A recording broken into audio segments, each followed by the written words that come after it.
सवैया या ते प्रसन्न भय है महामुनि, देवन के तप में सुख पावें। यज्ञ करें एक वेद डरें, भवताप हरे मिल ध्यान हिलावें। झालर ताल मृदंग उपंग, रबाब लिए सुर साज मिलावें।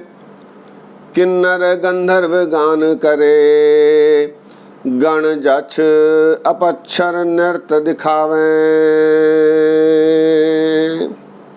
सत्कार योग सत्संगियो, वाहिगुरु जी का खालसा, वाहिगुरु जी की फतेह।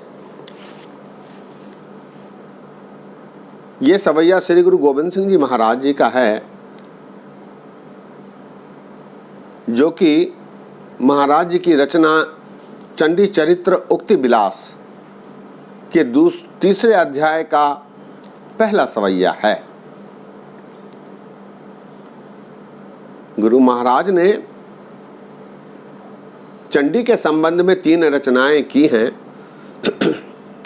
चंडी चरित्र उक्ति विलास, चंडी चरित्र उक्ति विलास 2 और चंडी दीवार। इन तीनों में चंडी द्वारा, दुर्गा द्वारा दानवों को हराकर देवी देवताओं को उनके राज्य को वापस दिलवाने का वर्णन है। ये सवैया उसी से संबंधित है। इस सवैये में देवी देवता अपने राज्य की वापसी पर खुशी मनाते हुए जो क्रियाकलाप करते हैं, उनका चित्रण है। ये सवैया पंथ में आरती में पढ़ा जाता है। सचखंड हजूर साहब, हरमंदिर साहब पटना, निहंग सिंहों के डेरे और दखन के सभी गुरुद्वारों में आरती में इसका पाठ होता है। इस सवैये के आखिरी अर्थ जानते हैं। याते प्रसन्न भय हैं महामुनि, देवन के तप में सुख पावे। इंद्रपुरी वापस मिलने पर सारे देवी देवता, जिनको महामुनि के नाम से महाराज ने यहाँ दर्शाया है, याते प्रसन्न भय हैं महामुनि, महामुनि अर्थात देवी देवता, देवन के तप में सुख पावे। देवन के तप अर्थात देवी के तप से, शक्ति से राज्य की प्राप्ति हुई और इसमें वे सुखों की प्राप्ति कर रहे हैं। अपने राज्य में सुख से सुखी होकर अपना समय बिता रहे हैं, इसका चित्रण है। याते प्रसन्न भय हैं महामुनि, देवन के तप में सुख पावे। देवी के तप से, देवी की शक्ति से राज्य की प्राप्ति हुई है, इसमें वे सुख महसूस कर रहे हैं। याते प्रसन्न भय हैं महामुनि, देवन के तप में सुख पावे।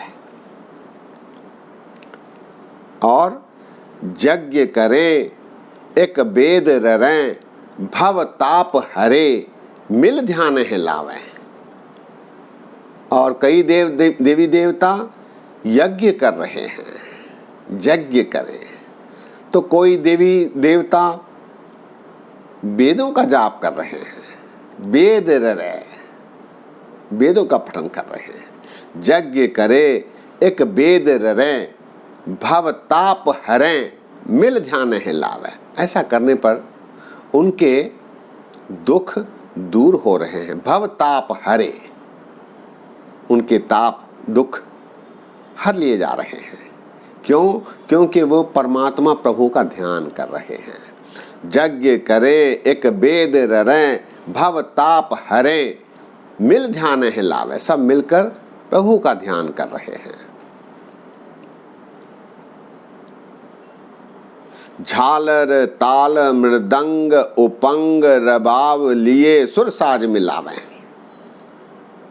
और झालर ताल, झालर ताल अर्थात हाथ से बजाए जाने वाले वाद्य, झालर ताल, मृदंग ढोल की आदि, उपंग, उपंग अर्थात मुंह से बजाए जाने वाला वाद्य, रबाब लिए, रबाब साज कर, रबाब द्वारा,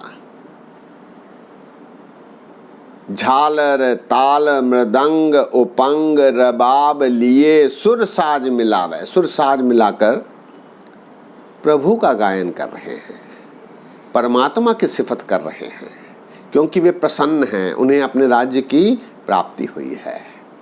झालर ताल मृदंग उपंग रबाब लिए सुर साज मिलावे, किन्नर गंधर्व गान करे, गण जक्ष अपक्षर नृत्य दिखावे।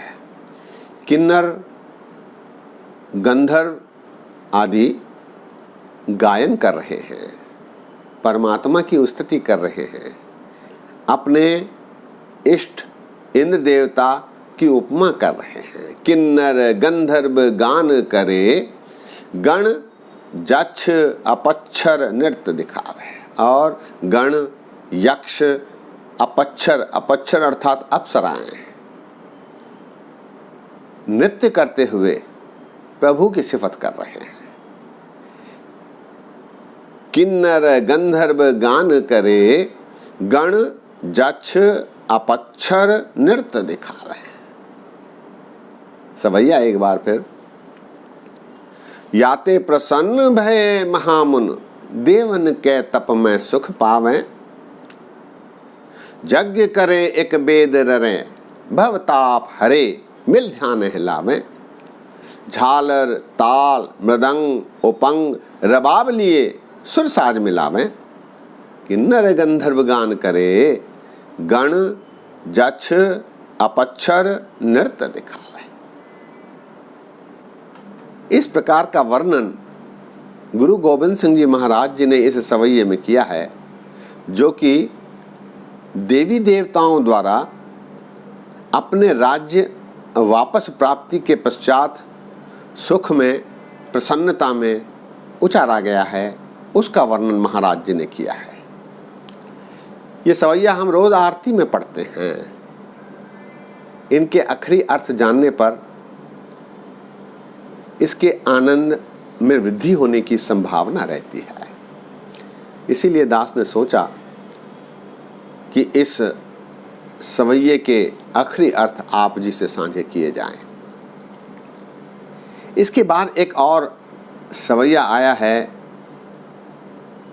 जो कि आरती में पढ़ा जाता है और पंथ में अति प्रचलित है, शंखन की धुन घंटन की। कल इस सवैये पर संक्षिप्त रूप से विचार करेंगे। उसके बाद एक दोहरा आया है 2 पंक्तियों का, जो कि शंखन की धुन घंटन की के सवैये के बाद है, उस पर भी विचार किया जाएगा। आज यही विश्राम है। बोलते समय गलतियां हुई हैं, दास को अनजान जानकर क्षमा बख्शो। फतेह सांझी करो। वाह गुरु जी का खालसा, वाह गुरु जी की फतेह।